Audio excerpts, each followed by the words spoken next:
So, you want to own a coffee shop. You picture finding a 1,200 square foot corner unit in a premium, high-visibility neighborhood.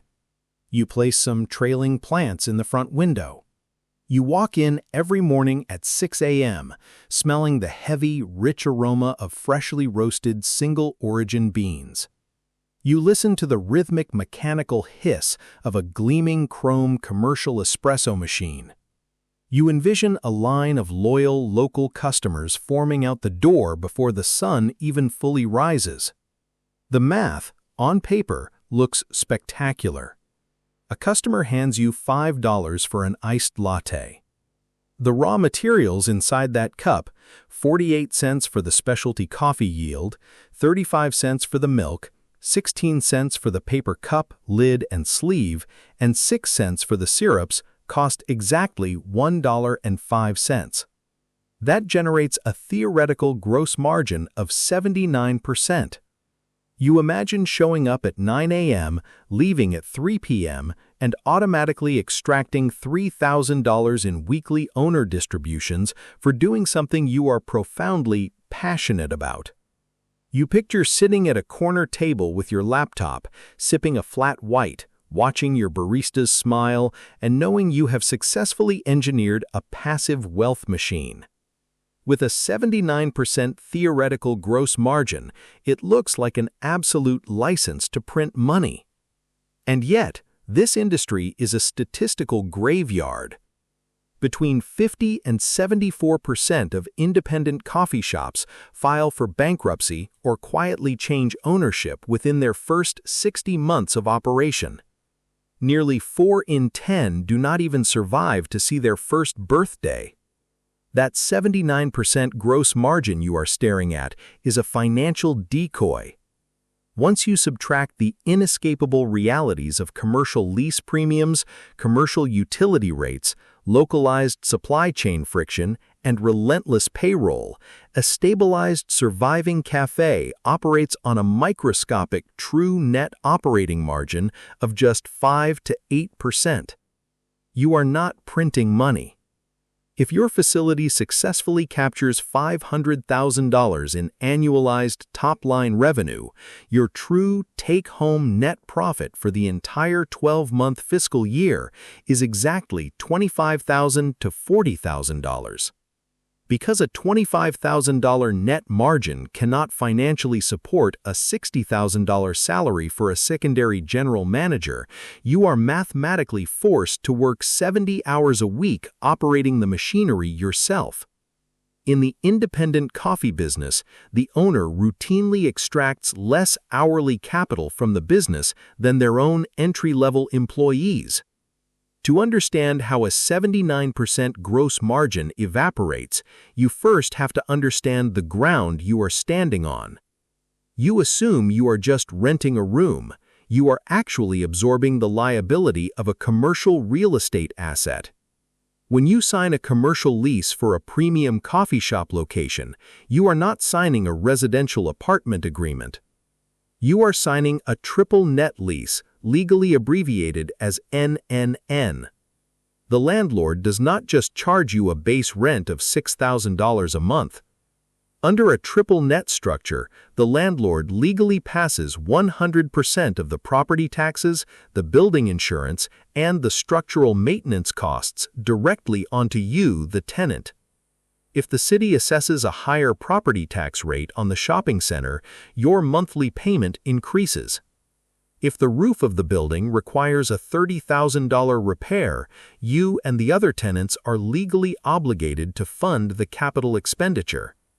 Your predictable $6,000 monthly rent instantly swells to $8,500 in total monthly spatial liability, completely obliterating your financial modeling before you unlock the front doors.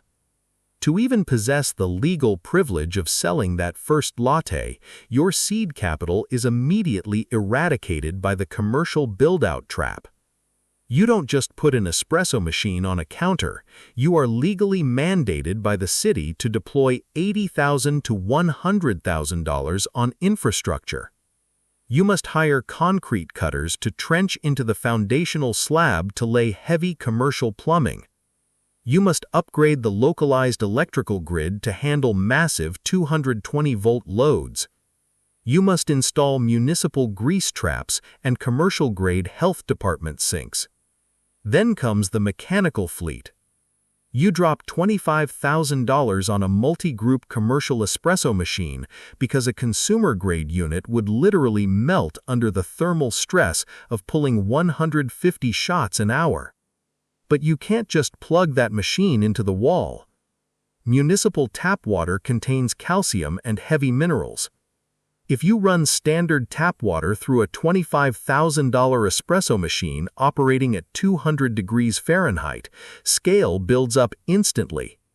Within 90 days, the internal copper boilers will calcify, choke, and permanently die. Therefore, you are forced to spend an additional $4,000 on a commercial reverse osmosis water filtration system, plus a $150 monthly maintenance contract just to swap the chemical filters.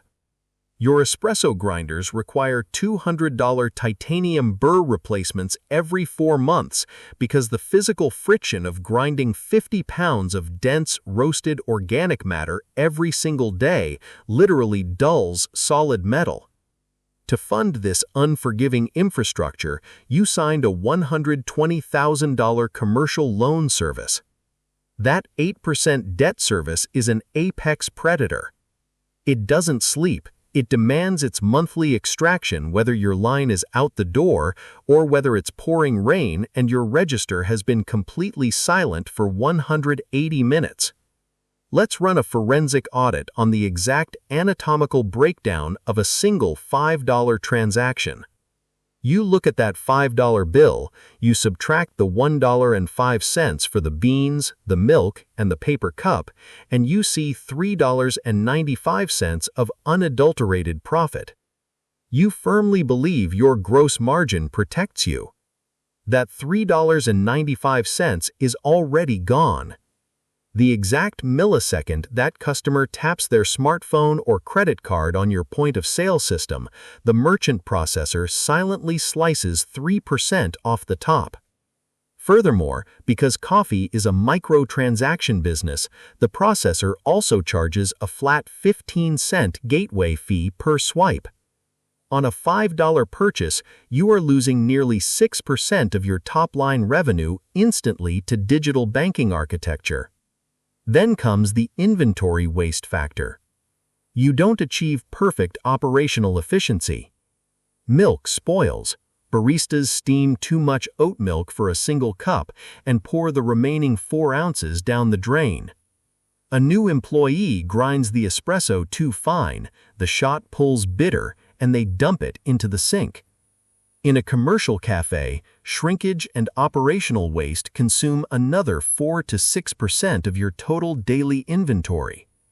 By the time the transaction clears, the debt service takes its slice, and the NNN lease premium extracts its rent, your fairy tale $3.95 of profit has been reduced to less than 70 cents. And that 70 cents must cover your staggering payroll before a single penny reaches your personal bank account. You look at your pastry case. You see perfectly aligned croissants, artisanal muffins, and premium breakfast sandwiches. You project a 50% retail gross margin and convince yourself that this ancillary food revenue will effortlessly offset your massive facility overhead. This is a fundamental miscalculation.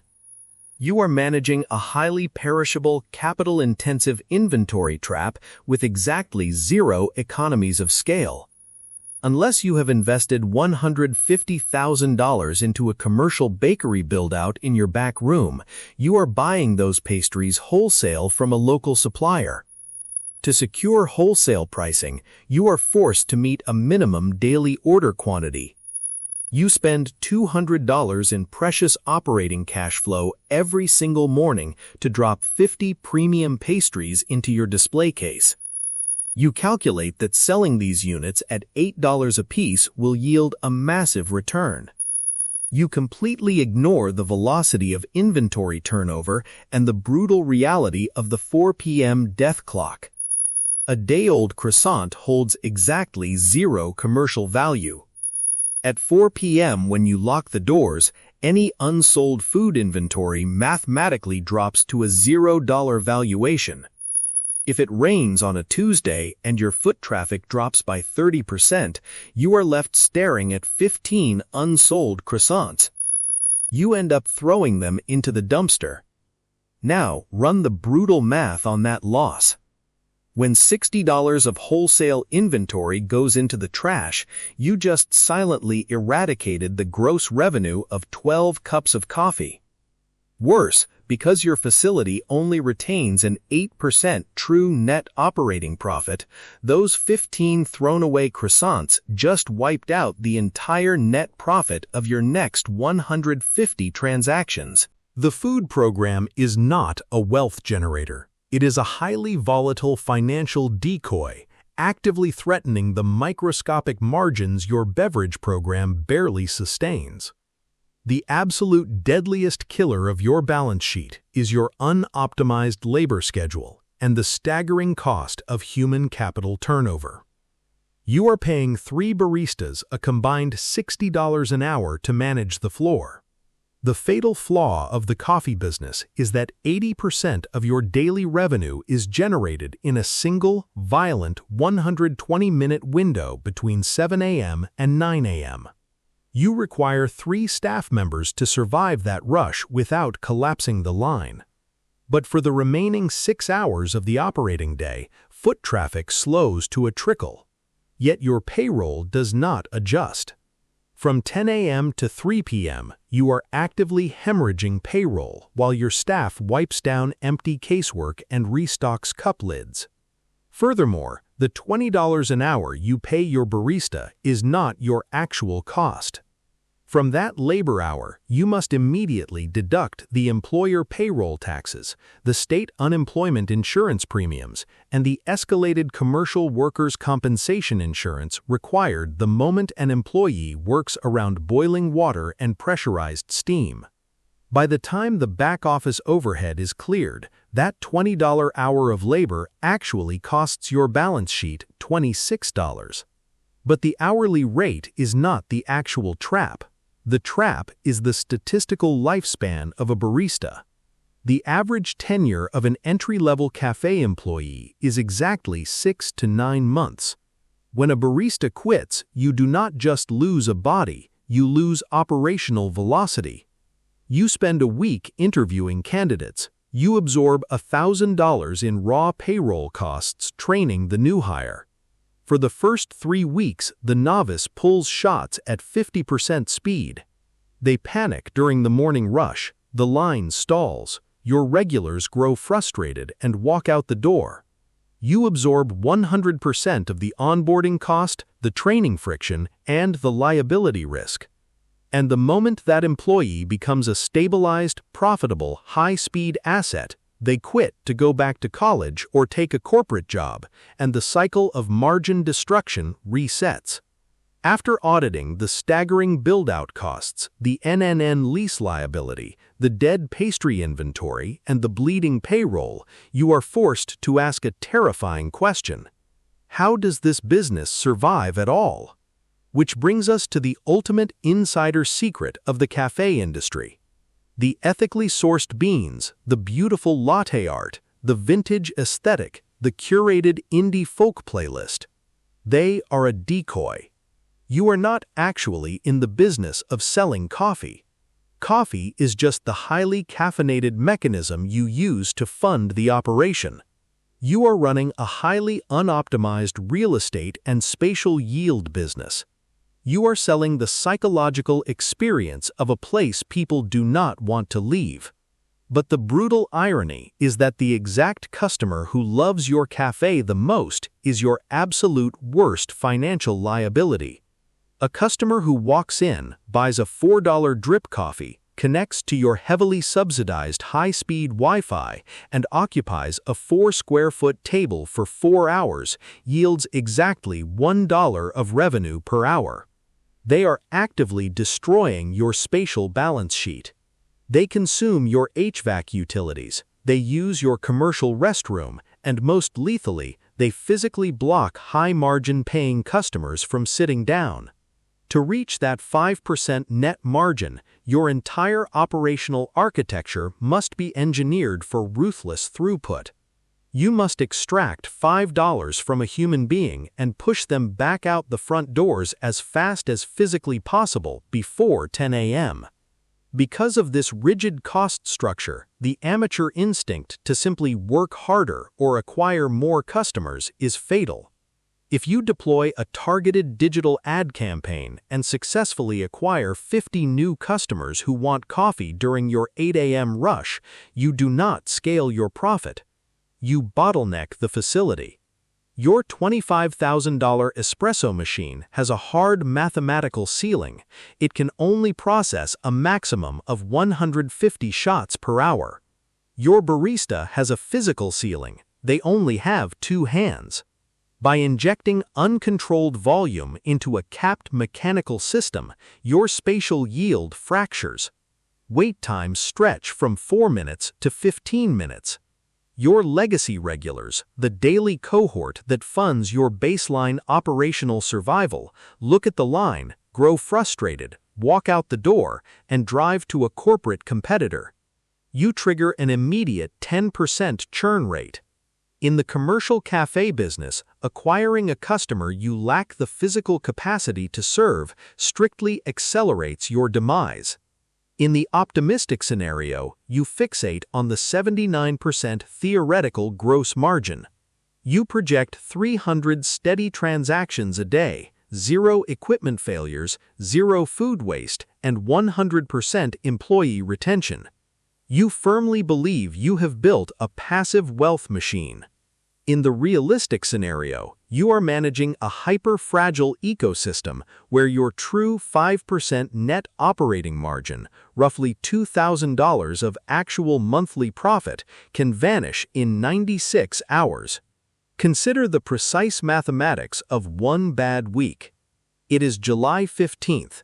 A 95-degree heat wave pushes your commercial refrigerator compressor to a 100% mechanical load. On Friday night, it burns out. You instantly absorb a $500 hard capital loss in spoiled dairy inventory. The specialized refrigeration technician charges a weekend emergency rate, triggering an inescapable $1,200 invoice. Due to the heat wave and the compounding friction of the broken equipment, your fully trained shift lead reaches their breaking point and abruptly quits. You are forced to place a novice on the espresso machine on Monday morning. They operate at 50% speed reduction. The line stalls. Your 10 regulars walk out the door without swiping their cards, destroying $250 in weekly recurring revenue. In a business that nets exactly $25,000 for the entire year, that single cluster of completely standard operational friction just eradicated 1.5 months of your total net profit before the sun goes down. If a single cafe is a highly fragile mathematical trap, how do the titans of the coffee industry actually build empires? They don't do it by working the espresso machine for 60 hours a week. A single cafe produces an income. A scaled cafe operation produces wealth. The moment you open a second location, the structural economics of your business fundamentally change.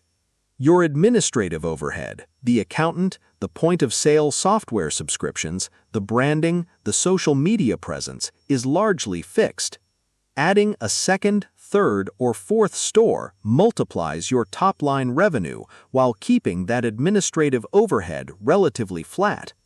But the ultimate cheat code of the coffee industry, the mechanism that actually generates massive enterprise value, is vertical integration through roasting. When you operate a single cafe, you are purchasing pre-roasted specialty coffee beans from a wholesaler at $11 to $13 per pound. You are essentially paying for that roaster's equipment, their labor, their profit margin, and their distribution. The operator who builds or acquires their own commercial roastery cuts that cord completely. By purchasing raw green beans directly from an importer at $2.50 to $4.50 per pound, you fundamentally transform the unit economics of every single beverage you sell. More importantly, the roastery transforms your business model. Because you now control a production facility, you can wholesale your own branded beans to other independent cafes, boutique hotels, and corporate offices. You have just weaponized your supply chain, turning what used to be your biggest cost center into a massive, scalable B2B revenue line. This is the exact playbook used by the giants. Starbucks began as a single store in Seattle in 1971. Blue Bottle Coffee started in a farmer's market in 2002 and was acquired by Nestlé in 2017 for nearly $500 million.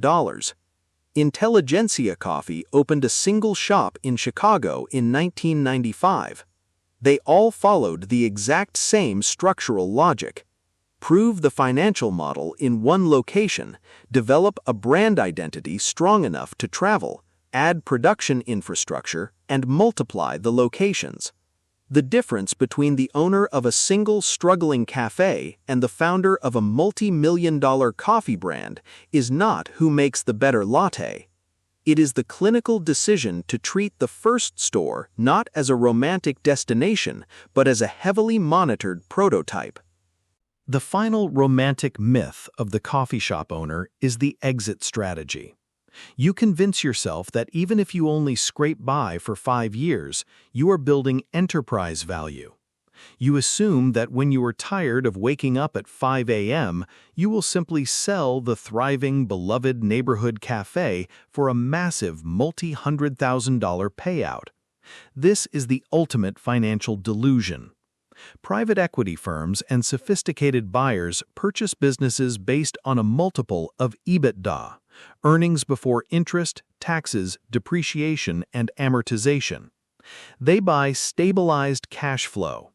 If your coffee shop generates $500,000 in top-line revenue, but only nets $25,000 in actual profit, and heavily relies on you, the owner, working 60 hours a week for free just to sustain that margin, you do not have a sellable asset.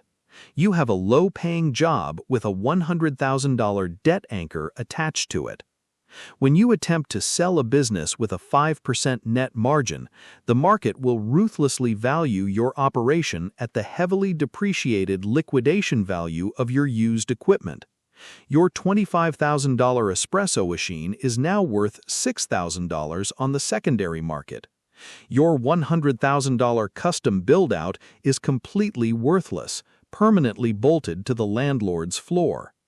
The ultimate truth of this industry is cold and mathematical. The owners who build long-term wealth in this space do not survive because of a profound, sentimental passion for ethically sourced beans or community gathering spaces. They survive through ruthless operational discipline, meticulous spatial yield management, strict labor control, and the sobering realization that they are managing a rapidly depreciating commercial asset.